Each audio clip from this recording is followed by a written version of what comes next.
देखिए, एक छोटी सी बात मैं आपसे कहता हूँ, मेरी बात को थोड़ा समझने की कोशिश कीजिए। एक बच्चा 5वीं क्लास में है, ध्यान से सुनिए।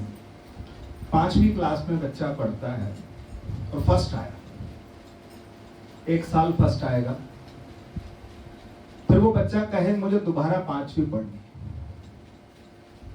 फिर फर्स्ट आया, फिर 5वीं पढ़नी, फिर फर्स्ट आया, तो घर वाले 2 थप्पड़ लगा के बोल देंगे भैया 6ठी चढ़, 7वीं चढ़। ऐसे ही मैं आप सबसे कहता हूं कि हम सत्संग प्रेमी तो हो गए, हम सत्संग प्रेमी की हमारे पे स्टैंप लग गए, लेकिन अब आगे भी तो बढ़े। समझ रहे मेरी बात को कि नहीं समझ रहे? कि आपको सत्संग में आनंद आता है, आप सत्संग में झूम जाते हैं, आपको सत्संग पसंद है, आपको बुरे काम नहीं पसंद, आपको अच्छे काम पसंद, आपको क्लबों में जाके नाचना पसंद नहीं है, आपको मंदिर में जाके नाचना पसंद। मैं समझता हूँ, अच्छी बात है, लेकिन आगे तो बढ़ो। आगे बढ़ने का मतलब क्या है? आगे बढ़ने का मतलब, मुझे जागरण पसंद है, मुझे चौकी पसंद है, मैं जाता हूं उसमें, मुझे आनंद आता है, मुझे बहुत अच्छा लगता है, मैंने माना। लेकिन जिनकी कृपा से जो सच में जो देवी का स्वरूप है, थोड़ा टाइम उनके लिए निकालिए, थोड़ा समय उनके लिए निकालिए जो सच में देवी का स्वरूप है।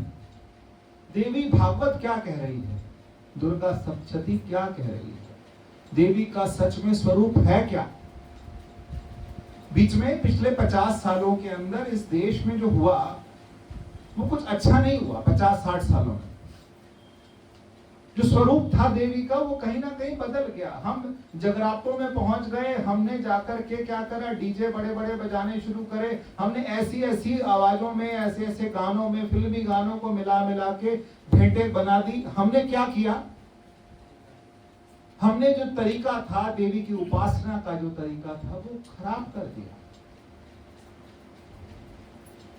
हमने उस उपासना के तरीके को खराब कर दिया, हमने उसको अपने हिसाब से एडजस्ट कर लिया। अब जागरण में लोग रात रात नहीं जागते, चल चौकी कराते हैं। मुझे चौकी से परेशानी नहीं है, मुझे परेशानी है किस चीज से, कि जब आपने करना है, पहले जब होते थे तो एक मजीरे बजते थे, एक मजीरे छेड़े बजते थे, उससे देवी की क्या होती थी, देवी की पूजा होती थी, देवी के कीर्तन गाए जाते थे।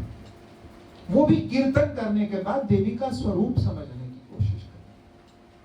कभी हमारे से, क्योंकि देखिए हम, आप कौन है, आप सब यहाँ माताएं बैठी हैं, 2 पुरुषों को छोड़ते हैं, बाकी सब माताएं बैठी। बच्चा आपसे पूछेगा मम्मी ये खेतरी क्यों बीजी आपने, कि कलश क्यों लगाया, ये कलश के ऊपर नारियल क्यों लगाया, कपड़ा क्यों रखा, उसके अंदर जल क्यों रखा, कि क्या है? क्या हमारे पास जवाब है? नहीं, हमारे पास जवाब नहीं है, क्योंकि हमारे को तो बस ये पता है कि माता रानी आई है, लाल चोला पहन के आई है। तो ये लाल चोला क्यों पहना, ये लाल चूड़ी क्यों पहनी, ये क्या है, क्या कारण है? जब ब्रह्मा विष्णु महेश थे तो फिर देवी को इतने शस्त्र लेने की जरूरत क्यों थी? सुनिए सुनिए ध्यान से। और दूसरी चीज और आगे आप समझिए थोड़ा सा, भगवान विष्णु के पास एक चक्र है, एक सुदर्शन चक्र है, और कुछ है? धनुष बाण नहीं है, त्रिशूल नहीं है। एक राम जी के पास एक धनुष बाण है, शिव जी के पास एक त्रिशूल है, इंद्र के पास एक वज्र है, यमराज के पास एक दंड है, बस। देवी के पास सब कुछ है। देवी के पास ये सारे शस्त्र, सारे आयुधों के साथ सुसज्जित देवी आती है। क्या स्वरूप है!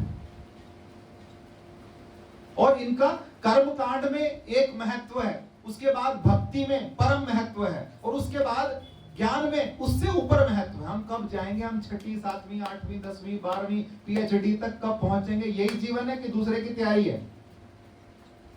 बताओ ना। इसी जीवन में समझना है, अगले जन्म में पता नहीं क्या बनेंगे। तो ये जीवन जो मिला है, कम से कम उसको आगे समझने की तो कोशिश करें कि देवी का स्वरूप क्या है।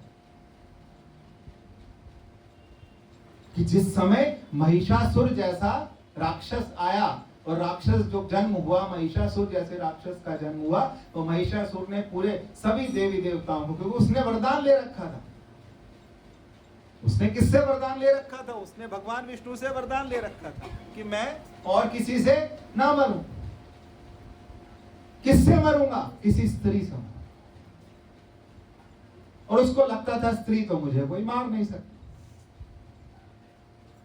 फिर जब ब्रह्मा, विष्णु, महेश तीनों को गुस्सा आया, और गुस्सा आकर के उन तीनों की शक्तियां मिली, सभी देवताओं का तेज मिला, तब कौन उत्पन्न हुई?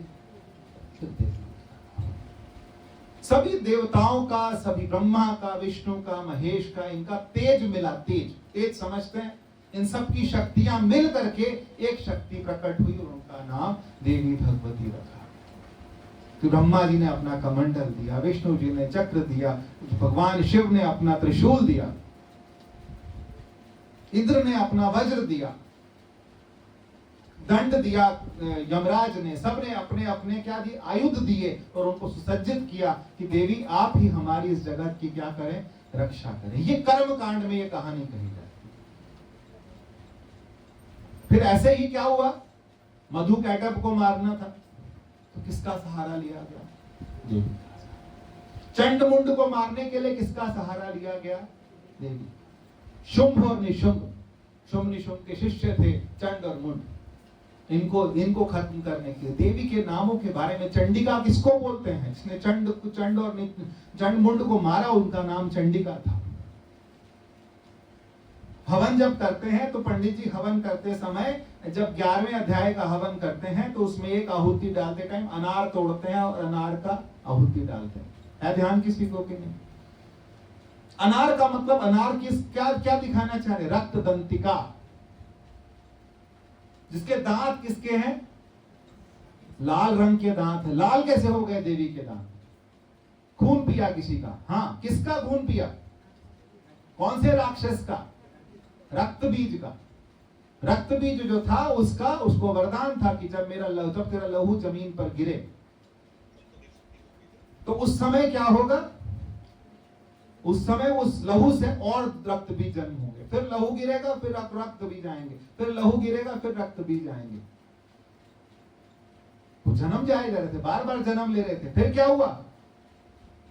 फिर देवी ने रक्त दंतिका का, देवी ने कात्यायनी का रूप लिया, और कात्यायनी का रूप लेकर के, काली का रूप लेकर के उसको उठाया, और उसका जो खून था, वो लहू जो थी वो पी गई, उससे दांत जो सन गए, उसी से उनका नाम क्या पड़ा? रक्त दंतिका नाम पड़ा। ये देवी के अलग अलग क्या है? ये स्वरूप है। हम भजन बनाते, इन पर क्यों नहीं बनते? अच्छा लगता है सुन के कि दे मेरा दा छिट्टा, सुनते अच्छा लगता है, हम भी गाएंगे, अच्छा लगता है, लेकिन समझे भी तो सही। बस मेरा दा छिट्टे के लिए बैठे हम लोग। ये कौन देवी है? कौन है जो इस जगत की क्या है? अधिष्ठात्री है, इस जगत को अधिष्ठान देने वाली है। किसके दम पर ये जगत चल रहा है? कभी सोचिए कि माता पार्वती के पास ये जो वाहन है, ये कहां से आया? ये शेर कहां से आया देवी के पास में? ये आयुध कहां से आए देवी के पास में? ये कौन से नाम है? प्रथम थैल पुत्री चा, द्वितीय ब्रह्मचारिणी, तृतीय चंद्र घंटेति, कुष्मांडेति, चतुर्थकम पंचम स्कंधमातेति, षष्ठम कात्यायनी चा, काल रात्रि थी, हाँ काल रात्रि, और उसके सप्तम काल रात्रि थी, महागौरी थी, चाष्टमम, नवम सिद्धि रात्रि चा, नव दुर्गा प्रकीर्ति। पहली कौन है? तो पहली कौन सी है? शैलपुत्री। ये शैलपुत्री कौन है? माता सती जो थी भगवान शिव से, जब भगवान शिव ने कहा कि नहीं तेरे को पिता के घर नहीं जाना, कहती नहीं मैं जाऊंगी, चली गई। पिता के यहाँ जाकर के वहां उनके पति का अपमान हुआ, उन्होंने अपना शरीर त्याग दिया। किसमें? यज्ञ कुंड में। और यज्ञ कुंड में शरीर त्यागा तो फिर दोबारा से अवतरित हुई। किसके घर? हिमालय के घर। हिमालय के घर दोबारा आई। जब ये हिमालय के घर दोबारा आई तो इनका नाम क्या पड़ा? प्रथमम शैलपुत्री। और नारद जी ने, हाँ पहाड़ों की तो है ही, पहाड़ों की पुत्री, पहाड़ शैल मतलब जो हिमवान थे, हिमालय थे, उनकी पुत्री। और वहां पर कौन आ गए? और नारद जी आ गए। नारद जी ने कहा इसके जो पति के लक्षण है वो किससे मिलते हैं? कि नंगधड़ंगा रहेगा, ना घर होगा, ना कुछ होगा, एक अंगोछे एक कपड़े में रहेगा, और नाग और सब जो जानवर हैं सब उनके साथ साथ रहेंगे। कि सारे लक्षण मिलाए तो किसके मिले? शिव जी। अब हिमवान परेशान, मैना परेशान, ये दोनों परेशान कि हमारा बच्चा किससे शादी, बेटी इतनी सुंदर बेटी हमारी, और वो किससे शादी करेगी? शिव से, भोले बाबा से। भोले बाबा से उसकी शादी। तो भोले बाबा के लिए जब तैयारी की बात हुई कि भोले बाबा से उसकी शादी करनी है, तो फिर उन्होंने एक बात कही, उनको मनाने के लिए सप्त ऋषि मंडल आया कि किससे शादी करनी चाहिए। राजा विष्णु से शादी कराते हैं, ये कितना सुंदर है, कितने ठाट बाट से रहता है, इससे शादी कराते। कहती नहीं, शादी तो मुझे किससे करनी है? भोले बाबा से, शिव जी से ही करनी है, मैंने ठान लिया है। फिर कहा, रामायण ने बड़ा सुंदर बोला, क्या बोलते? जेही के जेही पर सत्य स्नेहु, जिसको जिससे सच्चा प्यार होता है ना, सो तेहि मिलहि न कछु संदेह। उसके लिए फिर कोई शंका नहीं है, जिससे प्यार है वही मिलेगा, पक्का सच्चा प्यार होना चाहिए। जैसे राम जी बोलते हैं ना, जब इच्छा पूरी होती है तभी इच्छा पूरी होती है। अगर इच्छा आपकी क्या हो? पूरी हो, तो उनकी इच्छा पूरी थी। फिर देवी ने तपस्या करनी शुरू करी, हजारों साल तक बैठी रही तपस्या में, और तपस्या करते करते फिर अन्न छोड़ा, जल छोड़ा। फिर कहते हैं कि पेड़ के पत्ते खा करके वो गुजारा करती थी। जो पेड़ के पत्ते खा के गुजारा करती थी, उस देवी का नाम है अपर्णा। या अपर्णा नाम आप लोगों ने सुना हो। फिर कुछ समय तक जल भी त्याग दिया सब। फिर भगवान भोले बाबा प्रसन्न हुए, आकर के उन्हें आश्वासन दिया कि मैं तुमसे ब्याह करने आऊंगा। ये कौन थी? शैल। द्वितीय ब्रह्मचारिणी। ब्रह्मचारिणी कौन है? ब्रह्मचारिणी वो देवी है जो कि तपस्या के लिए तैयार बैठी है। सुंदर देवी, एक कोई बिल्कुल सुंदर जो लड़की हो, बिल्कुल जो ब्याहने वाली हो, और उसको आप कहो कि वो तपस्या में बैठी। ब्रह्मचारी। तृतीय चंद्र घंटे। चंद्र घंटा कौन है? जो भगवान शिव से ब्याह कर चुकी हैं। ब्याह करने के बाद जो सुंदर सुसज्जित देवी हैं, वो कौन है? चंद्र घंटा। कूष्मांडा कौन है? कूष्मांडा कहते हैं जिनकी हंसी से, जिनके मुस्कुराने से इस जगत का सृजन होता है, उन्हें कूष्मांडा। जो सिर्फ मुस्कुराती है और ये जगत बनता है, वो कूष्मांडा।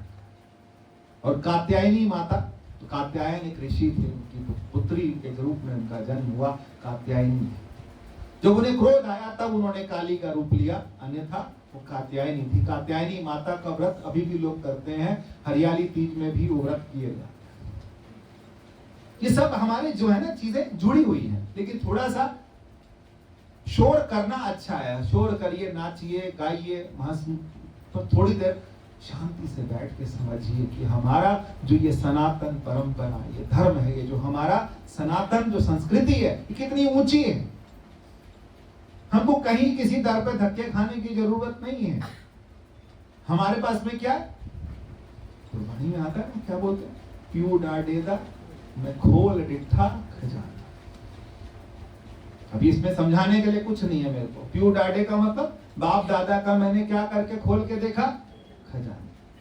कोई दर दर मांगता फिरता हो और उसके घर में उसे दिख दे कि घर में अशरफियां पड़ी हैं, बाप दादा का बहुत जमीनें पड़ी हैं, बहुत कुछ पड़ा है, कुछ मांगने की जरूरत किसी से, तो हमारे पास में खजाना है। लेकिन हम क्या है? हमको गुमराह किया गया, इतना समय तक गुमराह किया गया कि सब चीजों को क्या किया? देवी के नाम पे बस वो क्या हो रहा है? बड़े बड़े जागरण हो रहे हैं, बड़े बड़े हल्ला मचाया जा रहा है। भाई बात तत्व की बात करूं, ये तारा रानी की जो कथा थी, ये कौन थी? वो कितनी बड़ी तपस्वी थी, इसकी बात तो किसी ने करी नहीं।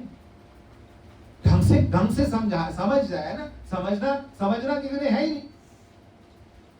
अच्छा सा भजन सुना दो जिससे हम नाच लें, अच्छा सा भजन सुना दो जिससे हम नाच लें, हो गया नाचना। उसके बाद थोड़ी देर बैठ के ये कर्म कांड, और कर्म कांड के बाद फिर आती है बात किसकी? भक्ति की। अलग अलग आगे क्लास चले कि 5वीं में ही बार बार फर्स्ट आना है? फेल नहीं बोला मैंने, फर्स्ट आ रहे हो सब, इतने बढ़िया बढ़िया भजन गाते हैं तो फेल हो रहा है कोई क्या? आपसे अच्छे भजन गाने वाले कोई नहीं। किसी के घर 2 लोग भी चले जाओ रौनक लग जाती। लोग बुलाते हैं ना आपको, आजा मेरे घर, रौनक लग जाए। अंदर रौनक है? झांक के देखा अंदर रौनक है? अंदर रौनक होनी चाहिए। हम जाके रौनक कर रहे हैं क्योंकि हम उसके नाम की रौनक कर रहे हैं, लेकिन हमारे अंदर नाम की रौनक है नहीं। हमारे अंदर रौनक नहीं। हम बाहर जाके दिए जला रहे हैं, सबके दिए जला रहे हैं, खुद का दिया अभी बुझा पड़ा। आगे चले भक्ति वाली बात करें। भक्ति का जब नाम आता है ना तो फिर राधा, फिर किसका नाम आता है? राधा जी का। तो ये राधा जी कौन है? ये भगवान कृष्ण की आह्लादनी शक्ति। भगवान कृष्ण जो महाविष्णु थे उनकी आह्लादनी शक्ति है, भगवान की शक्ति है। आप कृष्ण को और राधा को अलग कह ही नहीं सकते। ये भगवान की कौन है? शक्ति, जिसकी पूजा आजकल हो रही। हम देवी की पूजा कर रहे हैं जो कि हमारे अंदर किसका संचार करती हैं? प्राण का करती हैं, जीवन का करती हैं, बुद्धि का करती हैं, शक्ति का करती हैं, लेकिन उसके साथ साथ किसका करती हैं? भक्ति का संचार कौन करता है? वो राधा। तो भगवान के साथ जो हमेशा सदैव विराजमान है, जो जिनकी आज्ञा के बिना हम रास में प्रवेश नहीं पा सकते, वो कौन है? वो राधा। और माता सीता, माता सीता जो है वो कौन है? हमको लगता है कि माता सीता जो थी बस राम जी के पीछे पीछे घूमती रही। नहीं जी, ये राम जी को घुमा दिया इन्होंने। सच बता रहे हैं हम। उनकी राम जी तो भोले वाले, उन्हें क्या पता पहुंचाया किसने, कहां तक किसने पहुंचाया? सब जगह पहुंचाने वाली कौन थी? पिताजी ने कहा घर छोड़ दो, कौन साथ चलने को तैयार? रामायण में बहुत सुंदर आता है, उनके पैर जो थे ना, उनकी जो पायल थी छम छम, वो बात कर रही थी भगवान की बात, लेकिन उनके जो पैर थे वो क्या थे? छम छम कर रही हैं, पायल छम छम कर रही है। वो कह रही है कि मुझे राम के साथ जाना है, क्योंकि राम को दिशा दिखाने वाली ब्रह्म परमात्मा नपुंसक, उसको कुछ नहीं पता। उसको शक्ति देने वाली कौन है? सीता। सीता जो थी वो साथ गई, और साथ जाने के बाद फिर अनुसुईया से उन्होंने क्या किया? अनुसुईया पता है आपको कि नहीं पता? अत्रि जो ऋषि थे आखिर में जब मिली तो जाके किससे मिली? अत्रि ऋषि से मिली, और साथ में किससे मिली? अनुसुईया से मिली। अनुसुईया ने कैसे कपड़े दिए? ऐसे कपड़े दिए जो कि कभी भी पुराने ना हो, मैले ना हो, नए रहें। ऐसी जो उनको तैयारी करके दी, तुझे भूख नहीं लगेगी। ऐसा भोजन दिया कि कोई भूख नहीं लगेगी। ये वस्त्र पहन के तुझे किसी चीज की जरूरत नहीं। और भगवान राम ने सीता को, कोई के लोग कहते हैं सीता माता कहाँ गई थी? रावण के यहाँ गई। सीता माता रावण के यहाँ गई नहीं, उनकी छाया गई थी। भगवान राम ने उनको पावक में रख दिया, अग्नि में तुम कुछ समय रहो, लेकिन वहीं बैठ करके पूरी तैयारी कर रखी थी इन्होंने। किसने हट की थी कि मुझे क्या चाहिए? हिरण चाहिए। किसने हट की थी? कभी कभी हट करी, पूरे रामायण में कहीं हट करी उन्होंने, एक जगह हट करी। क्यों? लीला थी। फिर हट करी, जब चले गए भगवान राम गए तो फिर हट करने वाली कौन थी? लक्ष्मण को बुरा भला कहने वाली कौन थी? क्या कहा कि तुम नहीं जाओगे तो फिर उनको तुम्हें राम की सौगंध होगी, ये होगी। राम उनको भगाया। फिर लक्ष्मण ने लक्ष्मण रेखा खींच दी थी, ना पार जाती आप, लेकिन पार गई। क्यों गई?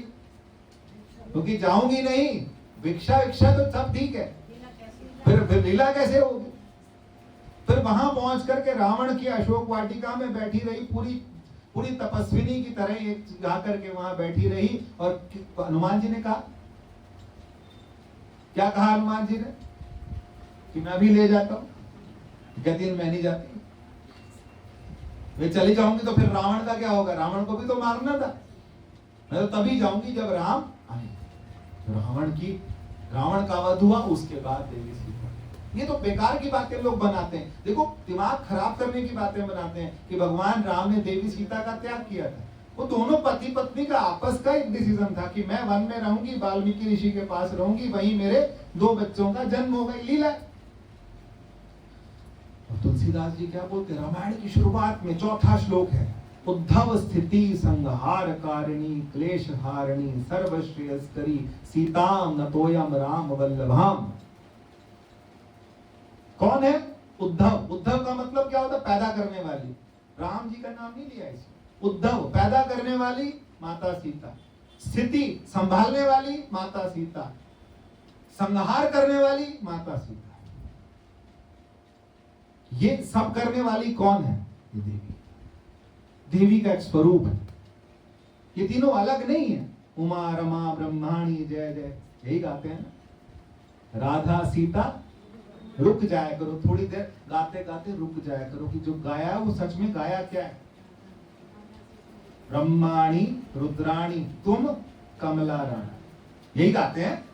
तो ब्रह्माणी कौन है, रुद्राणी कौन है, ब्रह्माणी कौन हुई? देखो वहां हम गाते क्या, ब्रह्मा विष्णु सदाशिव जानत अविवेका प्रणवाक्षर के मध्य, प्रणव के बीच, प्रणव मतलब ओम, ओम के बीच में ये तीनों क्या है? एक। ऐसे ही ब्रह्माणी कौन है? रुद्राणी, रुद्राणी मतलब भगवान शिव की। और कमला रानी कौन हो गई? तुम ही हो। एक अलग अलग नहीं है, ये एक के बहुत सारे क्या बन गए? रूप है। भगवान ने कौन सा अवतार ले लिया? मोहिनी का अवतार ले। हम तो यही नॉर्थ वाले हैं ना, नॉर्थ में समझ आता है, साउथ में अलग बात चलती है। भगवान ने मोहिनी अवतार लिया, मोहिनी अवतार पर भगवान शिव मोहित हो गए। भगवान शिव और मोहिनी अवतार के मिलने से एक बच्चे का जन्म हुआ, एक बालक का जन्म हुआ, उसको अयप्पा कहा जाता है। अयप्पा, अयप्पा जो है वो साउथ में, जो केरला में, हाँ वहां मंदिर बना, बहुत बड़ा मंदिर है, बहुत मानते हैं उनको।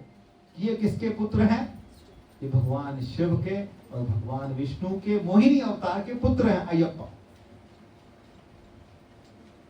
बताओ हम तो कहां तक पकड़ेंगे भगवान की बातों को, भगवान की लीलाओं को कहां तक पकड़ेंगे। और महिषासुर की बहन जो थी महिषी, उसको मारा अयप्पा ने। महिषासुर को किसने मारा? देवी ने। और महिषासुर की बहन थी, एक भैंस था, एक भैंसा था, एक भैंस थी। भैंस उसकी बहन थी महिषी, और भैंसा था महिषासुर। उसको मारा किसने? देवी। थोड़ी देर ढोलक भी साइड रख दिया करो, थोड़ी देर के लिए सत्संग सुनने की भी आदत डालिए, समझने की भी आदत डालिए। और हम कहाँ थे? हम थे राधा पे, हम थे सीता पे। लेकिन उसके आगे जो बात कही जाती है, मैं कह देता हूँ, लेकिन शायद हम भी, मैं भी, कहने वाला भी और सुनने वाले भी उसकी अधिकारी नहीं है। लेकिन कहा जाता है कि जब ये 9 दिन चलते हैं, 9 दुर्गा के जब दिन चलते हैं, तो कहते हैं साधक का जो मन होता है ना, साधक पहले दिन कहाँ आता है? प्रथमम शैलपुत्री जा। शैलपुत्री का ध्यान करने के बाद जब ब्रह्मचारिणी का ध्यान होता है, तो उस समय साधक का, ये ज्ञान की बात कर रहा हूं, किसकी बात कर रहा हूं? ज्ञान मार्ग की। कर्म कांड हो गया, भक्ति मार्ग हो गया, ज्ञान मार्ग में ब्रह्मचारिणी का जब ध्यान होता है, तो उसका मन मूलाधार में लगता है। मूलाधार समझते हैं आप? अम्बा माँ की कुटिया में बैठे हो, छोटी मोटी जगह में नहीं बैठे, समझे ना? आप छोटी मोटी जगह पे नहीं बैठे, आप ऐसी जगह बैठे हैं जहां संतों के पैर पर। इसलिए यहां का प्रसाद अलग ही है, यहां का प्रसाद दुनिया से अलग है। क्योंकि जो प्रसाद में मिलता है यहाँ पर, कहते हैं कि मेरे को चमेली मासी बोलती थी कि यहाँ पर हरिओम जी महाराज ने ऐसे करके डंडा मारा था, कहते थे यहाँ पर अमृत की वर्षा,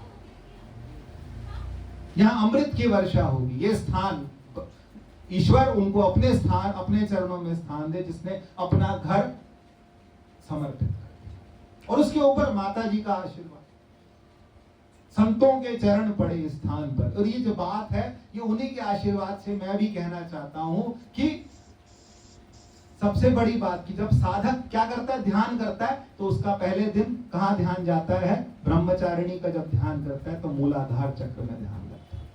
मूलाधार चक्र वहां होता है जहां पर आपका बिल्कुल आखिर में, जहां से रीढ़ की हड्डी शुरू होती है, जहां रेक्टम होता है, वहां पर। मूलाधार में ध्यान लगता है। दूसरा फिर द्वितीय ब्रह्मचारिणी, तृतीय चंद्र घंटी। जब चंद्र घंटा का ध्यान करता है तो उसका ध्यान किसमें लगता है? स्वाधिष्ठान चक्र में। स्वाधिष्ठान चक्र में जब साधक का ध्यान लगता है तो वो शरीर के तल से थोड़ा सा क्या हो जाता है? ऊपर। फिर मणिपुर चक्र में कूष्मांडा का जब ध्यान होता है तो किसमें आता है ध्यान? कूष्मांडा के जब ध्यान करते हैं तो मणिपुर चक्र का ध्यान करता है। और उसके बाद फिर अनाहत चक्र में ध्यान। जब अनाहत चक्र में ध्यान लगता है, जब उसका ऐसी जगह ध्यान लगना शुरू होता है तो कहा जाता है कि उस व्यक्ति को ईश्वर दिखने लगता है। थोड़ा थोड़ा ईश्वर का।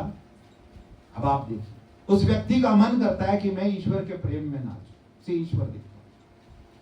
फिर अनाहत के बाद फिर आता है विशुद्धि चक्र। जब विशुद्धि में आता है तो उसका जो आत्मा का जो उसको ज्ञान है वो धीरे धीरे होने लगता है, उसे आत्मा परमात्मा का ध्यान होने लगता है। और उसके बाद फिर जब वो आज्ञा चक्र में आता है तो आज्ञा चक्र में उसको अपनी आत्मा स्पष्ट हो जाती है, उसको क्लियर होने लगता है। और उसके बाद जब वो सहस्रार चक्र में आता है तो कहते हैं वहां उसको ऐसे लगता है जहां हजारों कमल खिल रहे हैं और मैं जो मेरे जीवन का लक्ष्य था मैंने वो क्या कर लिया? प्राप्त कर लिया। देवी की ही कृपा से, देवी का ही साथ पकड़ के देवी ही हमें अपने स्थान तक पहुंचाती, गंतव्य तक पहुंचाती। ये कर्म कांड में नहीं, ये भक्ति मार्ग में नहीं, ये किसमें है? ये ज्ञान मार्ग की बात है कि अगर ज्ञान मार्ग में आपने चलना है तो सहारा कौन देगा? सहारा देवी, सहारा शक्ति देवी। या देवी सर्वभूतेषु भ्रांति रूपेण संस्थिता। भ्रांति कौन मिटाती है? भ्रांति तो है उमा कहूं मैं अनुभव अपना, सत्य हरि भजन जगत सब। जगत सब सपना तो कहते हैं, लेकिन ये सपना बताएगा कौन, दिखाएगा कौन, उतनी बुद्धि कौन देगा? वो बुद्धि या देवी सर्वभूतेषु मेधा रूपेण संस्थिता, या देवी सर्वभूतेषु प्रज्ञा रूपेण संस्थिता, या देवी सर्वभूतेषु बुद्धि रूपेण। बुद्धि खोलेगा कौन? और हम क्या है? हम क्या कर रहे हैं? हम कुछ और ही मांग रहे हैं। हम वही लाल चूड़ा और नारियल और इसी में लगे पड़े, अटके पड़े। बुरा मत मानो, वो अपनी जगह ठीक है, सब कुछ बढ़िया है, लेकिन ये क्या है?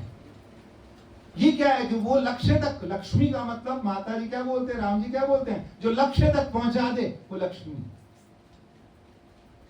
देवी के लिए उस हम उनका अंत नहीं पा सकते। हम इतने छोटे से मुंह से हम उनका पूरा गुणगान नहीं कर सकते। बस उनके आंचल में बैठ के रात को नींद, गहरी नींद जिसको नहीं आती उससे पूछो उसका क्या हाल होता है। जिसको नींद नहीं आती, फिर लोग कहते हैं गोली खा लो, गोली खा के नींद आ जाएगी, गोली खा के नींद आएगी। या देवी सर्वभूतेषु निद्रा रूपेण संस्थिता। किसी किसी को भूख नहीं लगती, मन नहीं कर रहा, मन नहीं कर रहा। या देवी सर्वभूतेषु क्षुधा रूपेण संस्थिता। या देवी सर्वभूतेषु मातृ रूपेण संस्थिता। सारा संसार पल रहा है, कौन पाल रहा है? पति से पलता है। हम तो अपना बच्चा एक दिन में नहीं संभाल सकते, एक दिन क्या, 1-2 घंटे नहीं मेरे से संभलते बच्चे। कौन संभालता है? सब के रूप में कौन है? मातृ रूपेण संस्थिता, माता बन, दया रूपेण संस्थिता। यही तो गाते हैं हम लोग। थोड़ा सा ठहर के, थोड़ा सा संभल के, थोड़ा सा जीवन में आगे बढ़ने की कोशिश कीजिए। क्योंकि मैंने पहले भी कहा, हमेशा कहता हूं कि हम सत्संग वाले हैं, हम गुरु वाले हैं। हम ऐसे ही नहीं हैं, ऐसे ही होते हम प्रोफेशनल होते, चलो भाई पैसे वैसे इकट्ठे करे अपना, चलो घर चले गए। हमारे को भगवान ने अपने घर सब कुछ दिया, हमें कहीं से कुछ नहीं चाहिए। हमें वो क्या चाहिए? दिव्यम ददामि मे चक्षु। भगवान क्या दे रहे हैं? दिव्य चक्षु दे रहे हैं। वो चक्षु दे रहे हैं, वो बुद्धि दे रहे हैं जो कि किससे आती है बताएं? वो बुद्धि दे रहे हैं दिव्यम ददामि, जिससे मैं क्या समझ पाऊं? उस परमात्मा को समझ पाऊं, उसका स्वरूप समझ पाऊं। वो जो बुद्धि है, बुद्धि का वो जो स्तर है, खुद को थोड़ा सा क्या कीजिए, झकझोड़िए कि मैं कहां धक्के खा रहा हूं, मैं कहां भागा फिर रहा हूं। कम से कम थोड़ी देर की, जरा आ शरण मेरे राम, आके राम के पास विश्राम। और बात राम की आई तो नवरात्रि की पूजा किसने शुरू की? नवरात्रि की पूजा भगवान राम ने। भगवान राम ने नवरात्रि में 9 दिन क्या रहे? अन्न जल उन्होंने नहीं लिया, देवी की उपासना करी और उसके बाद फिर रावण पर विजय पाई। ये गाते हो ना, रावण मार विजय पाई। तो रावण मार विजय पाई, तो विजयादशमी, दशमी का मतलब 10वां दिन, 10वां दिन मतलब विजय पाई किस पर? तो थोड़ा सा कर्म के हिसाब से प्रेम से पूजा कीजिए। कलश जो है, ये कलश में क्या है? कलश से मुखे विष्णु, इसका मुख किसका है? विष्णु का। छोटी मोटी बात नहीं है। आपके घर, हमारे अपने घर में हम किसको स्थान दे रहे हैं? हम भगवान को स्थान दे रहे हैं। और कोई आपके धर्म का मजाक बनाए, 9 दिन पूजा करते हो, 10वें दिन गंगा में क्या कर देते हो, नदी में क्या कर देते हो, बहा देते हो। हाँ, क्योंकि हमने जो इनको किया है, कौन सी प्रतिष्ठा की है? इनकी चल प्रतिष्ठा की है। कुछ समय के लिए हमने आवाहन किया है, आवाहन के बाद, क्योंकि परमात्मा सब जगह है, हम किसी भी समय उनका क्या कर सकते हैं? हमारा भगवान सब जगह। हमारा वो पर्वतदिगार नहीं है, हमारा वो कौन सा है वो, हाँ ऊपर वाला, कौन सा ऊपर वाला, वो वाला नहीं, हमारा सब जगह वाला है। हम कभी भी उनका क्या करते? ऊपर वाला नहीं बोलते, हमारे यहाँ क्या? सब जगह वाला है। सर्वत्र रमणम, सर्वत्र, ये अब कहां से आया? ये शब्द कौन से हैं? संस्कृत के। और मिले कहां पे आपको? गुरबाणी में। आदि पूरण, मध्य पूरण, अंत पूरण परमेश्वर, सुभ्रंत संत सर्वत्र रमणम, अविनाशी जगदीश्वर, है ना? सर्वत्र रमणम। तो सर्वत्र रमणम कौन है? राम ही तो है। और कौन है? आप करते रहो अलग अलग, कितना अलग करोगे? बिल्कुल बीच की बात है ना, बीच में आता है ना, आदि पूरण, मध्य पूरण, अंत पूरण परमेश्वर, सिमरंत संत सर्वत्र रमणम। ये जानने के लिए जो बुद्धि देगी वो कौन देगी? वो देगी।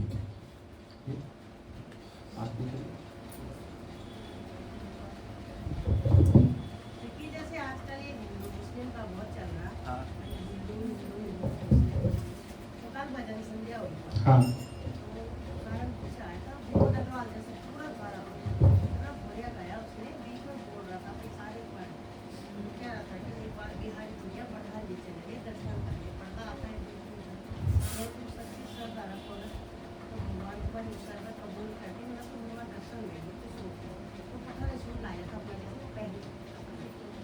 खड़ा हो गया। उसकी बड़ी इच्छा थी कि